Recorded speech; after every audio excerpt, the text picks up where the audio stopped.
ഏയ് വീടെത്തി.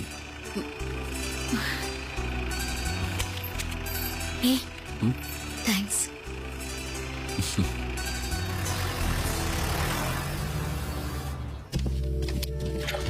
ആ സമയത്ത് അവിടെ മാണിക്കുഞ്ഞിനെ കണ്ടുവെന്ന് വെച്ച് അതിന്റെ പിന്നിൽ അയാളാണ് നമുക്ക് ഉറപ്പിക്കാൻ പറ്റുമോ? പറ്റും. അവന്റെ കണ്ണിൽ ഞാൻ കണ്ടതാണ് പക. ആനി കൂടെ ഉണ്ടായിപ്പോയി. അവനെ കിട്ടും എന്റെ കയ്യില്. കർത്താവിന്റെ ഉമ്മി കൊണ്ട് തരും. ആ നീ എന്താടി ഇവിടെ? അപ്പച്ചൻ കാണാതെ വന്നതാ. ഇച്ചായന് ആഗ്രഹമില്ലല്ലോ ഞങ്ങളിന്നും കാണാൻ. ആര് പറഞ്ഞു ഞാൻ കാണുന്നില്ലെന്ന്?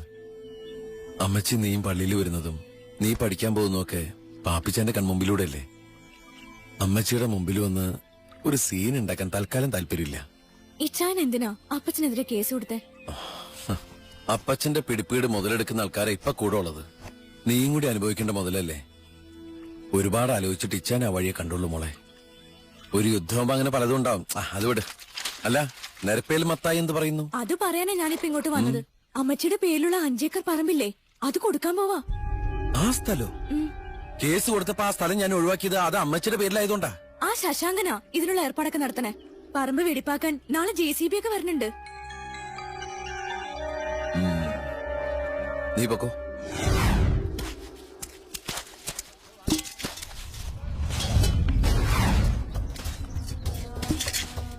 മത്തായിച്ച വെള്ളം കുടിക്കേ. ഇനി കൊടയിന്ന് കൂടി കുടിക്കല്ലേ?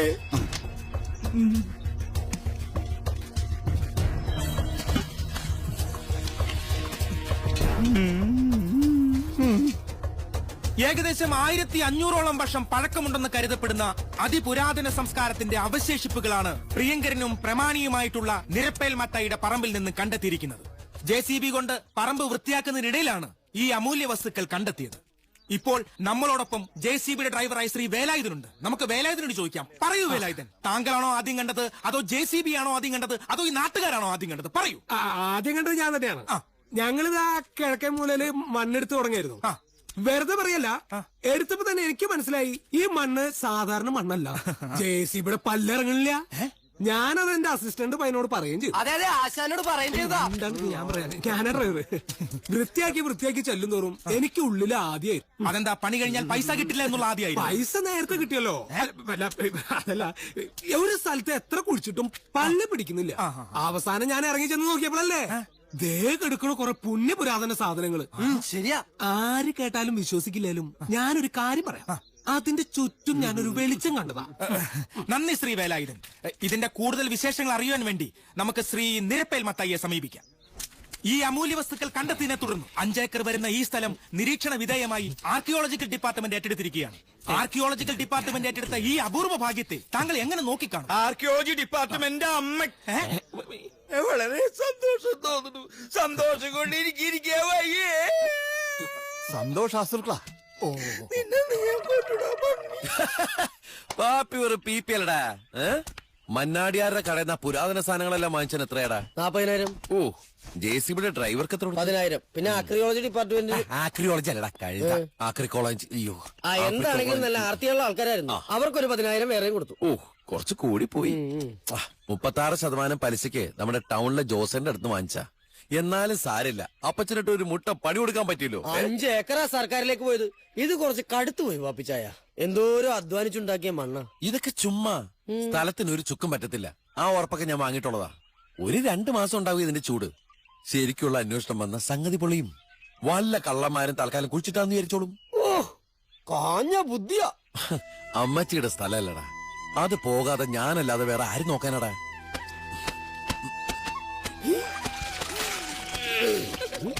ഇതിന്റെയൊക്കെ വല്ല കാര്യം ഉണ്ടായിച്ചായ. ഞാനും ഒന്നും ചോദിച്ചോണ്ടിരിക്കുന്നതാ, ഇതിന്റെയൊക്കെ കാര്യം ഉണ്ടോന്ന്. നീ പരിപ്പ് എന്തോ നോക്കി. എന്നും എന്റെ പരിപ്പെടുക്കല്ലേ, ഇനി ഇത് ബന്ധം കൂടി നോക്കണോ? ഭക്ഷണമൊക്കെ ആരാ ഉണ്ടാക്കുന്നേ? രാവിലത്തെ ഭക്ഷണം കുഞ്ഞാലിക്കട കടയുന്ന. പിന്നെ ഉച്ചയ്ക്കുള്ളത് ഇവന്റെ വക. ഇവൻ ഇന്നലെ ഉണ്ടാക്കിയ സാമ്പാർ അതേപടി ആ തെങ്ങിച്ചോട്ടി കിടപ്പുണ്ട്. കാക്കയ്ക്ക് പോലും വേണ്ട. വയറിളക്കാൻ നല്ലതാന്നാ അത് കഴിച്ചൊരു പട്ടി ഇന്ന് രാവിലെ ഒന്ന് പറഞ്ഞു. കുറ്റം പറഞ്ഞോ? വെക്കാ സാധനങ്ങളില്ലെങ്കിലേ അപ്പുറത്തെ ഇപ്പുറത്തെ വീട്ടിൽ ഓടിയിരുന്നാ ഞാൻ സാധനങ്ങൾ സംഘടിപ്പിക്കുന്നത്. മോഹളിക്കുട്ടിക്ക് അറിയോ, പാവ അയലോക്കാരി എന്നെ ദൈവത്തെ പോലെ കാണുന്നോണ്ടാ കാര്യങ്ങൾ നടന്നു വന്നത്. ദൈവത്തെ പോലെയോ? ആ, കഴിഞ്ഞ ദിവസം മുളക് തീർന്നപ്പോ ഞാൻ അപ്പുറത്തെ വീട്ടിൽ കടം ചോദിക്കാൻ ചെന്നു. അപ്പൊ അവരെന്താ പറഞ്ഞെന്നറിയാമോ? ദൈവമേ, നീ പിന്നെയും വന്നോന്ന്. ഇല്ലേ ചായ? ഒന്ന് പോയടാ. എന്തായാലും ഇച്ചാൻ അങ്ങ് ക്ഷീണിച്ചു പോയി. ഹൈ, എന്നിട്ട് നാട്ടുകാര് പറയുന്നത് ക്ഷീണം മൊത്തം നിരപ്പേൽ മത്തായിക്കാണെന്നാണല്ലോടി. അപ്പനെ പേര് വിളിച്ചു തുടങ്ങിയോടാ. ഈശോയെ, ദേ അമ്മച്ചി സംസാരിച്ചു തുടങ്ങിടാ. ഞാൻ സംസാരിക്കാൻ തുടങ്ങിയ നീയൊക്കെ മിണ്ടാട്ടം മുട്ടി പോവും. മര്യാദക്ക് നീ വീട്ടിലോട്ട് വാടാ. അമ്മച്ചി, നാട്ടുകാരുടെ മുമ്പിൽ വെച്ച് ആരോ എന്തോ പറഞ്ഞു എന്നും പറഞ്ഞ് എന്നെ നാണം കെടുത്തി പറഞ്ഞു വിട്ടത് ഈ അപ്പച്ചനാ. ഹ്, ആ അപ്പച്ചൻ ഇവിടെ ഒന്ന് പരസ്യമായിട്ട് എന്നെ വിളിക്കട്ടെ.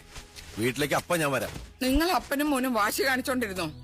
സ്നേഹിക്കാൻ മാത്രം അറിയാവുന്ന രണ്ടാത്മാക്കളും കൊണ്ടുണ്ടാ വീട്ടില്. അത് നിങ്ങൾ മറക്കരുത്. ഒരിക്കലും എല്ലാം ഇട്ടെറിഞ്ഞ ആ പാവം മനുഷ്യന്റെ കൂടെ ഇറങ്ങി വന്നോളാ ഞാൻ. ഞാനിപ്പോ ആ കെട്ടിയന്റെ കൂടെ നിക്കണോ അതോ നൊന്ത് പ്രസവിച്ച എന്റെ മോന്റെ കൂടെ നിക്കണോ? എവിടെയാ ഞാൻ നിക്കണ്ടത്? പറയടാ. ദേ എന്റെ അമ്മച്ചി, ഈ കരച്ചിലൊന്നും എനിക്ക് കേറില്ല, കാണാൻ വേണ്ട. അമ്മച്ചി കരഞ്ഞൊന്നും നീ കണ്ടിട്ടില്ലടാ.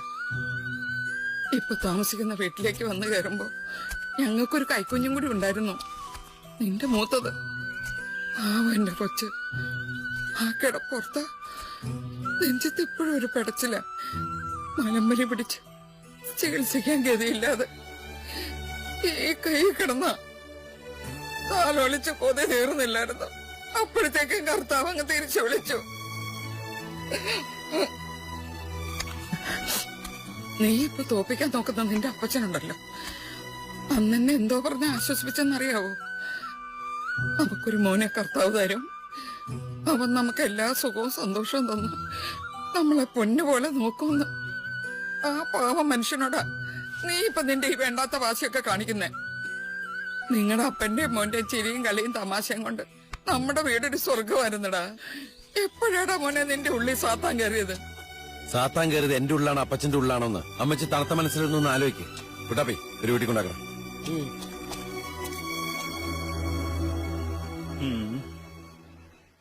പൈസ ഞാൻ തരും. ഇപ്പൊ ഞാൻ കുറച്ച് പ്രശ്നത്തിലാ. നിങ്ങൾ അപ്പനും മോനും തല്ലുവോ കൊല്ലുവോ എന്നെ വേണേലും വായിക്കോ. ഞങ്ങള് പാവം ജനങ്ങൾ എന്നാ പേടിച്ചു. ഞങ്ങൾ ഇത്രയും പേര് ഒറ്റ വാക്കിന്റെ പുറത്താ ഇവിടുത്തെ ആൾക്കാർ അടങ്ങി നിൽക്കുന്നത്.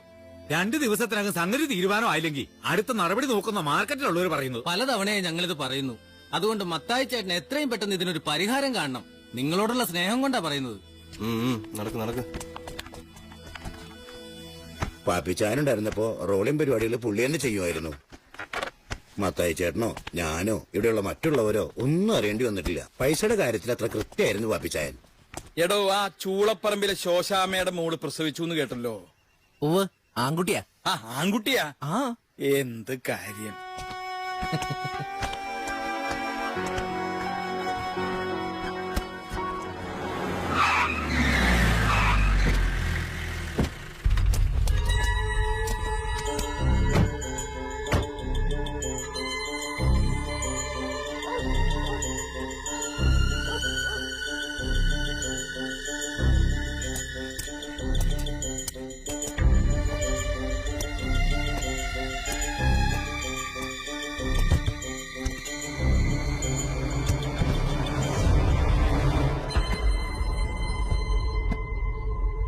മോളെ, എനിക്കൊരു ചായ മധുരമാവാം. തനിക്കോ?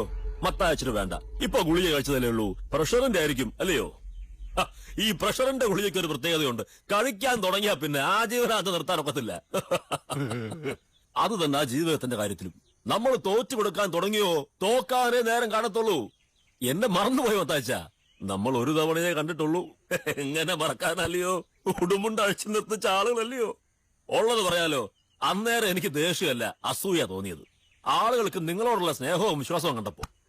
എന്നെ പൊടിക്കയ്യാ മത്തയച്ചത്. സ്വന്തം നാട്ടിൽ എനിക്കില്ല ഈ നിലയും വിലയും ഒക്കെ കാശും പുറത്തുള്ള കളിയാ. ഇവിടെ ഉള്ളമാര് ഞാൻ കാശ് വലിച്ചെറിഞ്ഞിട്ടും നിങ്ങളെ കണ്ടപ്പോ ഒറ്റ മറച്ചില്. ഒക്കെ സ്നേഹത്തിന് പുറത്താ മാണിച്ചായ. ഇവിടുത്തെ ആളുകളെല്ലാം മത്തായച്ചന് മക്കളെ പോലെയാ. ഓ, അതാണ് ഇത്ര സ്നേഹം. കേട്ടോ മത്തായച്ച, എന്നെ അന്യനാട്ടി കാണരുത്. നിരപ്പേൽ മത്തായിയോടുള്ള ബഹുമാനമാണെന്ന് കൂട്ടിക്കോ. അവസ്ഥകളൊക്കെ എനിക്കറിയാം. ഇത് സ്വന്തം കാശാന്ന് വിചാരിച്ചെടുത്ത് അകത്തേക്ക് വെച്ചേ. ഇപ്പൊ അത്യാവശ്യം കാര്യങ്ങൾ നടക്കട്ടെ. ഇനി ഇത് വാങ്ങാൻ ബുദ്ധിമുട്ടാണെങ്കിൽ കടായിട്ട് അങ്ങ് കൂട്ടിയാ മതിയെന്നേ. ഈ ആണുങ്ങൾ കൂട്ടുകൂടിയാ പിന്നെ ഈ പേപ്പർ കഷ്ടത്തിന്റെ പേര് സ്നേഹം. പിന്നെ ഒരു അപേക്ഷ ഉണ്ട് മത്തായിച്ച. ആ മാർക്കറ്റ് ഇങ്ങനെ ശ്മശാനം പോലെ ആക്കരുത്. ഒച്ചയില്ല, അനക്കമില്ല. ഒറ്റയ്ക്ക് നടത്താൻ പറ്റുന്നില്ലെങ്കിൽ അതങ്ങ് കൊടുത്തു കളയുന്നേ. മാർക്കറ്റ് വീണ്ടും നോട്ടമിട്ട് ഞാൻ വന്നിരിക്കുക എന്നുള്ള തെറ്റിദ്ധാരണയൊന്നും വേണ്ട. ആർക്കെങ്കിലും കൊടുത്തുള്ള പൈസ മേടിച്ച് കീശയിലിട്ട് മത്തയച്ച വയസ്സും പ്രായമൊക്കെ ആയില്ലേ, പോകുന്നതിന് മുമ്പ് ജീവിതം ആസ്വദിച്ചു പോ. നാട്ടുകാർക്കിപ്പോ നിങ്ങളിലുള്ള വിശ്വാസം പോയ സ്ഥിതിക്ക് മാർക്കറ്റ് വിട്ടുകളയുന്ന മത്തയച്ച ബുദ്ധി.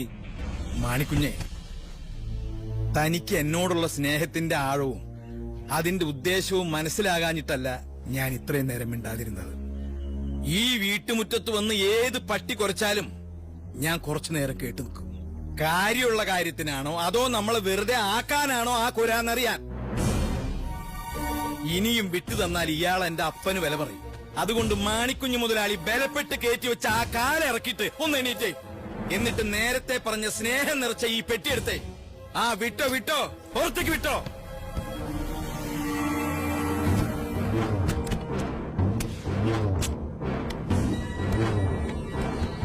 ചായ ചായ ക്യാൻസൽ. നീ അകത്തേക്ക് വിട്ടോ. ആ ശശാങ്ക പുറത്തേക്ക് വിട്ടോ. ആ ആ അതെ, ശ്വാസം കിട്ടാതെ വെള്ളത്തിൽ കൈയും കാലോട്ട് അടിക്കുക. എന്നിട്ടും കാരണവരുടെ അഹങ്കാരത്തിന് കുറവില്ല. സ്നേഹിച്ച് തലോടി വാങ്ങാന്ന് വെച്ചാൽ സമ്മതിക്കത്തില്ല. തട്ടിപ്പറിച്ചെടുക്കാനാണേ നമ്മുടെ യോഗം.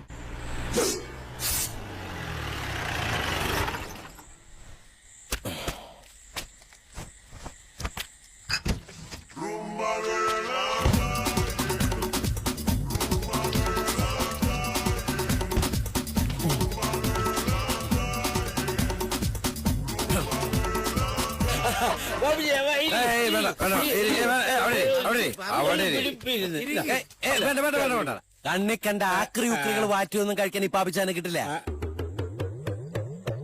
ഒരു മുതലുമില്ലാത്ത ചില പുതിയ മുതലാളിമാരുടെ വരവും പോക്കും ഇവിടെ ഉണ്ടായിരുന്നു എന്ന് അറിഞ്ഞിരുന്നെങ്കിൽ ഞാൻ വരില്ലായിരുന്നല്ലോ കേശവ. ഗതികെട്ട പുല്ലും തിന്നും എന്ന് പറഞ്ഞ് നടക്കുന്ന ചില പഴയ മുതലാളിമാർ ഇവിടെ ഉണ്ടെന്നറിഞ്ഞിട്ട് തന്നെ ഞാൻ വന്നത്. മുതലാളിയോട് സംസാരിക്കാനുണ്ട്. അതിന് ഞാനിപ്പോ മുതലാളിയായി? ചെക്ക് പോസ്റ്റിന്റെ മുതലാളിയോ? മിണ്ടാതെ കേട്ടോണം. തോറ്റെങ്കിൽ തോറ്റെന്ന് സമ്മതിക്കണം. ഈശ്വര, അതും കണ്ടുപിടിച്ചോ?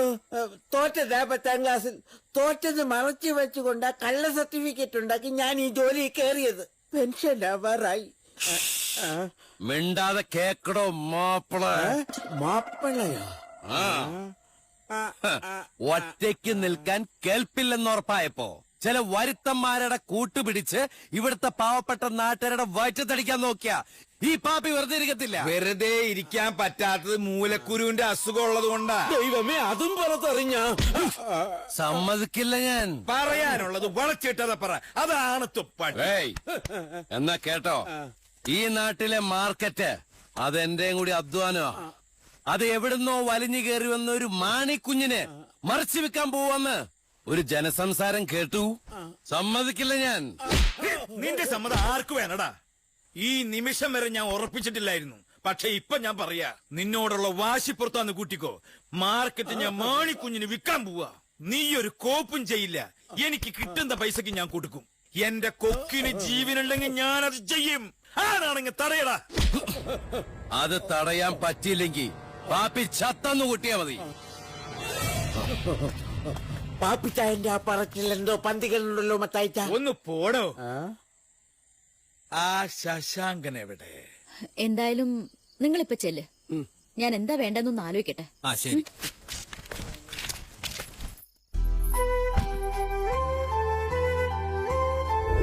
മാർക്കറ്റിന്റെ കാര്യം ഞങ്ങൾ പഞ്ചായത്ത് പ്രസിഡന്റിനോടല്ലാതെ ഇനിയിപ്പോ വേറെ ആരോട് പറയാനാ? ആ മാണിക്കുഞ്ഞിന്റെ കയ്യിലെങ്ങാനും കിട്ടിയ എല്ലാം തീർന്നു. അറിഞ്ഞോ അറിയാതെയോ ഇതിന്റെ എല്ലാം തുടക്കം ടീച്ചറിൽ നിന്നാ. അപ്പൊ ടീച്ചറായിട്ട് തുടങ്ങിയ പ്രശ്നത്തിന് ടീച്ചർ തന്നെ ഒരു പരിഹാരം കാണണം.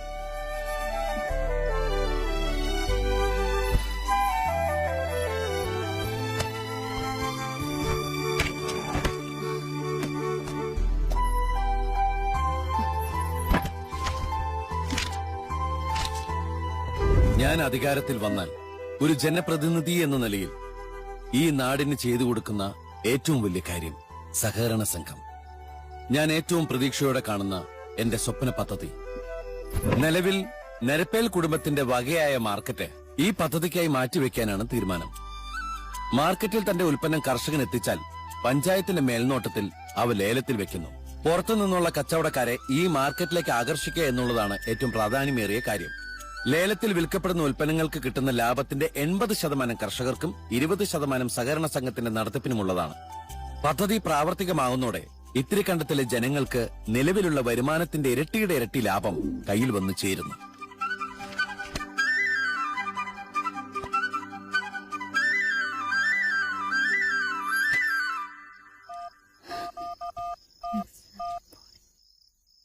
താങ്കൾ വിളിക്കുവാൻ ശ്രമിക്കുന്ന എയർടെൽ കസ്റ്റമർ ഇപ്പോൾ പരിധിക്ക് പുറത്താണ്. എവിടെ പോയി കിടക്കാം?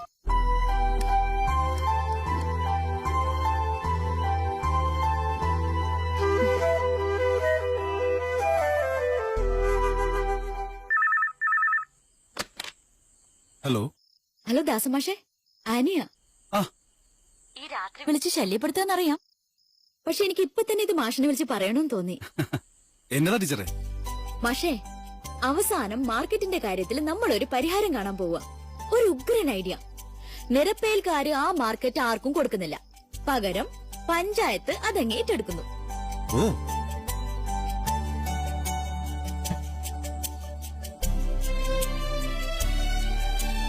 മാഷേ, ഇനി ഏറ്റവും രസമുള്ളൊരു കാര്യം പറയട്ടെ. ഇതിന്റെ മാസ്റ്റർ ബ്രെയിൻ ആരാന്ന വിചാരം? അത് പിന്നെ ടീച്ചറല്ലേ. ഞാനൊന്നല്ല, പറഞ്ഞ മാഷ് വിശ്വസിക്കത്തില്ല. വേറെ ആരുമല്ല, നമ്മുടെ പാപ്പിച്ചാന കക്ഷി. ആഹാ, സന്തോഷം കൊണ്ട് ഞാൻ അപ്പൊ തന്നെ പാപ്പിച്ചാനെ വിളിച്ചു. ആൾ ഔട്ട് ഓഫ് റേഞ്ച്. ഹലോ മാഷി, കേൾക്കുന്നുണ്ടോ? ഉവ്വ് കേൾക്കുന്നുണ്ട് ടീച്ചറെ. സംഗതി അസലായി.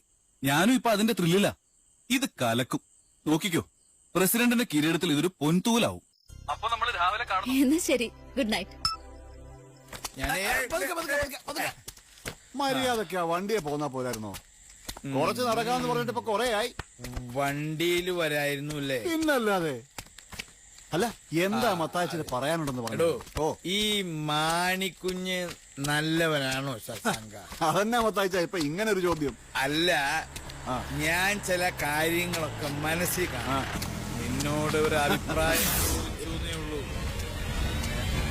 ചെയ്യണതൊക്കെ എന്റെ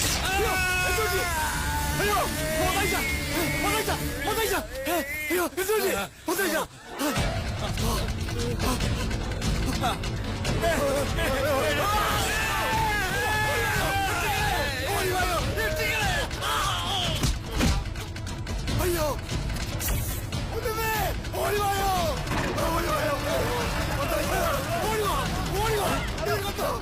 അയ്യോ, എന്താ ഇത്? ആരാ മത്തയച്ചനെ വെട്ടിയത്? പാപ്പി, പാപ്പി, പാപ്പിയോ?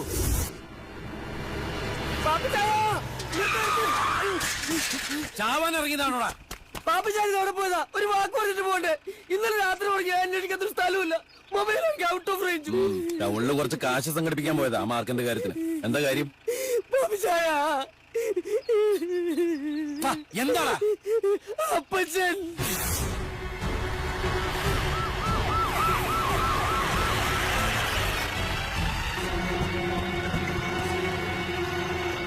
എന്താ സാറേ? ഓ, അപ്പൊ പാപ്പി മുതലാളി ഒന്നും അറിഞ്ഞില്ല അല്ലേ? കാര്യം പറ സാറേ. ചിലക്കാതെ വന്ന് വണ്ടി കയറടാ. സാറേ, എന്റെ അപ്പച്ചൻ വെട്ടുകൊണ്ട് ആശുപത്രിയില്ല. ഞാൻ അങ്ങോട്ട്. ഓ, അവിടെ ചെന്നാലും നിനക്ക് നിന്റെ അപ്പനെ കാണാൻ പറ്റില്ല. അവിടെ മൊത്തം പോലീസാ നിന്നെ പൊക്കാൻ. പക്ഷേ നിന്നെ പൊക്കിയ ക്രെഡിറ്റ് എന്റെ പേരിലിരിക്കട്ടെ. അതിന് ഞാൻ എന്ത് തെറ്റ് ചെയ്തിട്ടാ? നീ അപ്പനെ കൊല്ലുന്ന് വെല്ലുവിളിച്ചിട്ട്, എടാ, നീ നിരപ്പേൽ മത്തായിയെ വെട്ടിക്കൊല്ലാൻ ശ്രമിച്ചതിന് വ്യക്തമായ തെളിവും ഐ വിറ്റ്നസും ഉണ്ട്.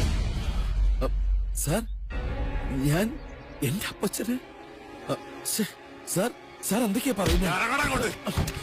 അല്ല, ഇവിടുത്തെ പഞ്ചായത്ത് പ്രസിഡന്റ് ആനി ടീച്ചറെ നീ എങ്ങോട്ടാണ് കടത്തിക്കൊണ്ടുപോയത്? നിങ്ങൾ അപ്പനെയും മോനെയും തമ്മിൽ തെറ്റിച്ചെന്റെ പകപോക്കലാണ് അതിന്റെ പിന്നിലെന്ന് പരാതിയിൽ പറയുന്നുണ്ട്. ആരുടെ പരാതി? അതൊക്കെ ഞങ്ങൾ ബോധിപ്പിക്കേണ്ടടുത്ത് ബോധിപ്പിച്ചോളാം. വന്ന് വണ്ടി കയറടാ.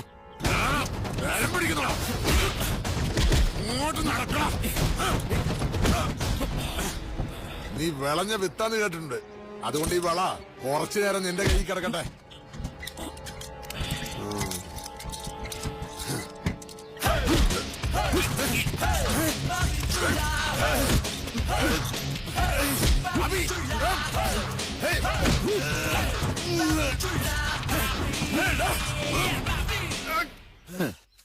ഞാൻ വിളഞ്ഞ വിത്ത, സാറിനെ പോലെ വളഞ്ഞ വിത്തല്ല.